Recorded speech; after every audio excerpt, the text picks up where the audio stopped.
बिस्मिल्लाहिर्रहमानिर्रहीम। अस्सलामुअलैकुम।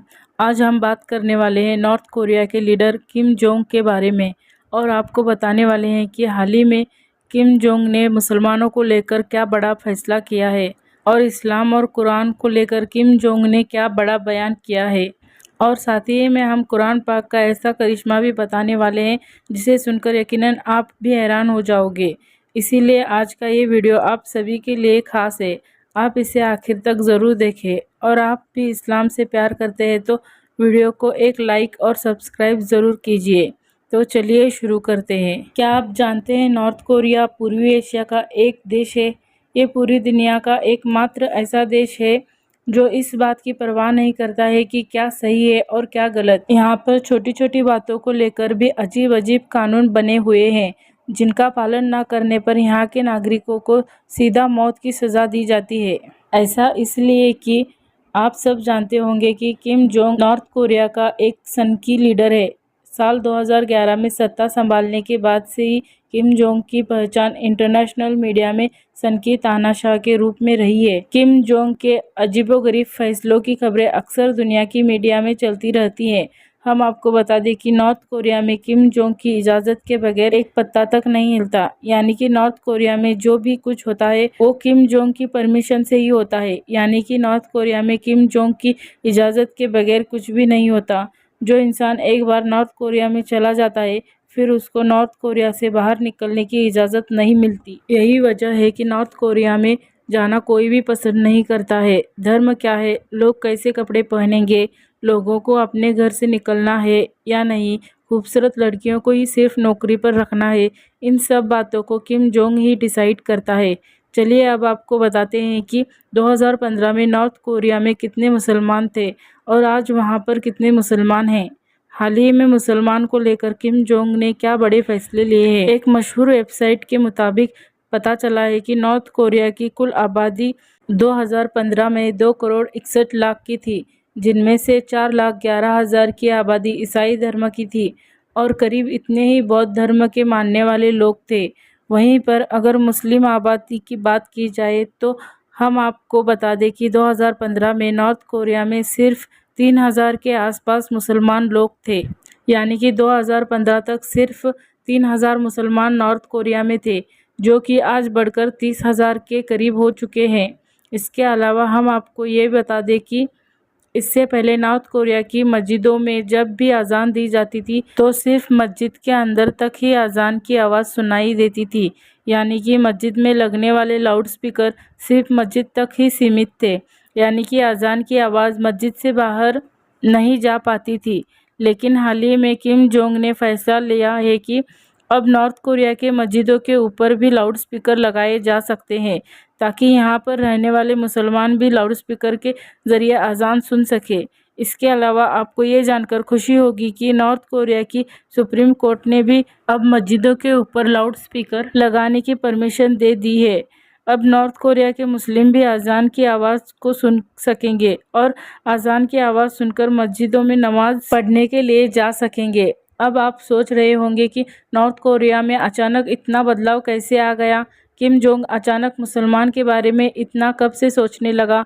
आपको बता दें कि इसके पीछे एक कहानी है। जब से नॉर्थ कोरिया में ये वाक़या पेश आया है उसके बाद से ही किम जोंग ने मुसलमानों के हित में काम करना शुरू कर दिया है। और वो वाक़या ये है कि एक बार नॉर्थ कोरिया में एक अजीबोगरीब मसला उलझ गया था। फिर आप देखिए कि उस मुश्किल मसले को कुरान पाक की एक आयत ने किस तरह से चुटकी में सुलझा दिया, यानी कि उस मसले का हल कर दिया, जिसे देखकर सिर्फ डॉक्टर ही नहीं बल्कि तमाम लोगों ने वहीं पर खड़े खड़े ही इस्लाम कबूल कर लिया। और फिर यही नहीं, इस बात के बारे में किम जोंग को पता चला तो वो भी हैरान और परेशान रह गया और अल्लाह की ज़ात को मानने पर मजबूर हो गया। दरअसल हुआ ये था कि नॉर्थ कोरिया के एक हॉस्पिटल में 2 डिलीवरी के केस एक साथ हुए, जिनमें से एक औरत को लड़का पैदा हुआ और दूसरी औरत को लड़की पैदा हुई। अब उस हॉस्पिटल का निज़ाम ये था कि यानी कि उस हॉस्पिटल का सिस्टम ये था कि बच्चे की कलाई पर बच्चे के माँ के नाम का एक टैग लगा दिया जाता था, यानी कि उसकी माँ के नाम का एक स्टिकर लगा दिया जाता था। लेकिन उस रोज़ हुआ ये कि जो नर्स वहाँ पर काम कर रही थी वो जल्दबाजी में थी, इसीलिए वो टैग लगाना भूल गई, यानी कि स्टिकर लगाना भूल गई। इस वजह से वो दोनों बच्चे आपस में मिक्स हो गए। अब ऐसे में उनको ये मालूम करना मुश्किल हो रहा था कि इनमें से बेटा किस औरत को पैदा हुआ है और बेटी किस औरत को पैदा हुई है। इस मसले को देखकर तमाम डॉक्टर परेशान और हैरान हो गए। अब सोचने लगे कि इस मसले का हल कैसे ढूंढा जाए, यानी कि अब इस मामले को कैसे सुलझाया जाए। उन डॉक्टरों को कोई भी आसान तरीका नहीं सूझ रहा था, इसीलिए वो पास ही में दूसरे डॉक्टर के पास चले गए, जो कि ईरान का रहने वाला मुस्लिम डॉक्टर था, जिसका नाम डॉक्टर अहमद था। वो उसे कहने लगे, डॉक्टर, तुम तो कहते थे कि कुरान पाक में दुनिया के हर मसले का हल मौजूद है। अब आप हमें ये बताओ कि हमारे हॉस्पिटल का ये मसला अब कैसे सुलझेगा, यानी कि अब हम कैसे पता लगाएं कि किस औरत का बेटा है और किस औरत की बेटी है। तो ये सुनकर मुस्लिम डॉक्टर मुस्कुराने लगा और कहने लगा, बेशक कुरान पाक में दुनिया के हर मसले का हल मौजूद है और मैं आपको इस मसले का हल भी ज़रूर बताऊंगा, लेकिन इसके लिए आप थोड़ा मुझे वक्त दीजिए। इसके बाद मुस्लिम डॉक्टर ने बड़े बड़े आलिमों को फ़ोन मिलाया और इस मसले का जिक्र किया, यानी कि उन्हें इस मसले के बारे में बताया और इस मसले का हल पूछने लगा, यानी कि वो उन आलिमों से कहने लगा कि आप मुझे बताएं कि कुरान पाक में इस मसले का क्या हल है। इसके बाद उन आलिमों ने पूरी बात को ध्यान से सुना और कहने लगे कि बेशक कुरान पाक में इस मसले का हल भी मौजूद है। उन्होंने बताया, कुरान पाक की सूरत यूनुस की एक आयत है जिस पर गौर करने पर इस मसले का हल मिलता है, और उस आयत का तर्जुमा ये है कि एक मर्द की हिस्सेदारी दो औरतों के बराबर होती है, यानी कि लड़के की माँ का दूध लड़की की माँ के दूध से 2 गुना होता है। इसके बाद उन आलिमों ने हज़रत अली रज़ी अल्लाह ताला अन्हु के द्वार का एक वाक़या भी बयान फरमाया, जो कि नजीदुल मजालिस जिल्द नंबर 2 और सफ़ा नंबर 355 में मौजूद है। उन आलिमों ने बताया कि एक मर्तबा हज़रत अली के द्वार में भी 2 औरतों ने एक साथ 2 बच्चे जने। रात काफ़ी अंधेरी थी। उनमें से एक औरत को लड़का पैदा हुआ था और एक औरत को लड़की पैदा हुई थी। अंधेरा होने की वजह से उनको ये मालूम नहीं चल सका कि कौन सा बच्चा किस औरत का है, लड़का किस औरत को पैदा हुआ है और लड़की किस औरत को पैदा हुई है। इसीलिए वो दोनों औरतों में झगड़ा होने लगा कि दोनों औरतें कहने लगी कि बेटा मेरा पैदा हुआ है। इस वजह से ये मसला बहुत ज़्यादा उलझ गया था। उसके बाद उन दोनों औरतों को हज़रत अली रज़ी अल्लाह ताला अन्हु के बारगाह में पेश किया गया। हज़रत अली के सामने दोनों औरतें कहने लगी कि लड़के की माँ मैं हूँ। हज़रत अली रज़ी अल्लाह ताला अन्हु ने दोनों औरतों की बातों को गौर से सुना और इसके बाद आप रज़ी अल्लाह ताला अन्हु ने फरमाया, तुम दोनों थोड़ा थोड़ा दूध अपनी छातियों से निकालकर मेरे पास लाओ। इसके बाद वो दोनों औरतें गई और अपना अपना दूध निकाल कर ले आई। आप रज़ी अल्लाह ताला अन्हु ने उन दोनों दूध को तोला, उनका वज़न किया। फिर उन्होंने देखा कि एक औरत का दूध दूसरी औरत के मुकाबले 2 गुना पाया गया है।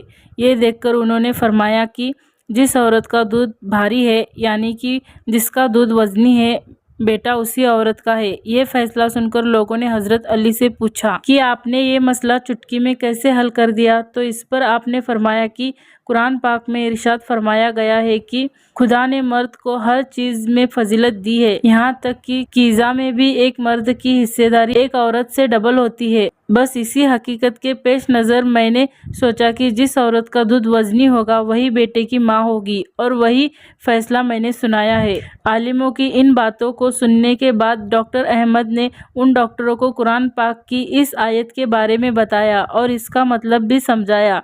फिर उस मुस्लिम डॉक्टर ने कहा, कुरान पाक के हिसाब से उन दोनों औरतों के दूध का वज़न किया जाए, यानी कि इनके दूध को तोला जाए। जिसका दूध वज़नी होगा बेटा उसी औरत का होगा। लिहाजा फिर उन दोनों औरतों के दूध को तोला गया तो देखा गया कि पहले औरत के दूध के मुकाबले दूसरी औरत के दूध का वज़न 2 गुना है। उसमें विटामिन और ग्लूकोज की मात्रा पहली औरत के मुकाबले 2 गुना पाई गई है। तो अब ये बात साबित हो चुकी थी कि लड़के की माँ कौन सी औरत है और लड़की की माँ कौन सी औरत है, यानी कि बेटा और बेटी का फैसला हो चुका था। उस मुस्लिम डॉक्टर ने उन डॉक्टरों को बताया कि हमें कुरान पाक कहता है कि एक मर्द की हिस्सेदारी 2 औरतों के बराबर होती है।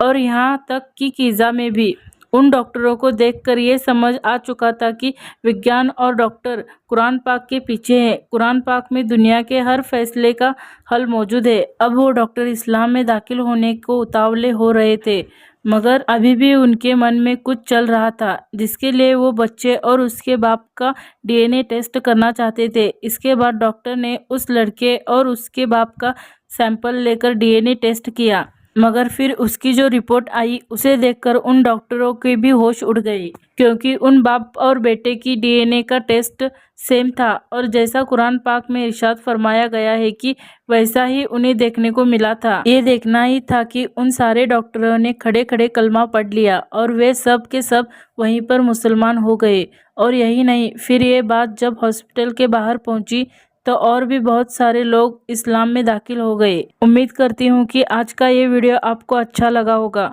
पसंद आया तो एक लाइक कीजिए और भी शेयर कीजिए ताकि और भी लोगों के पास पहुँच जाए।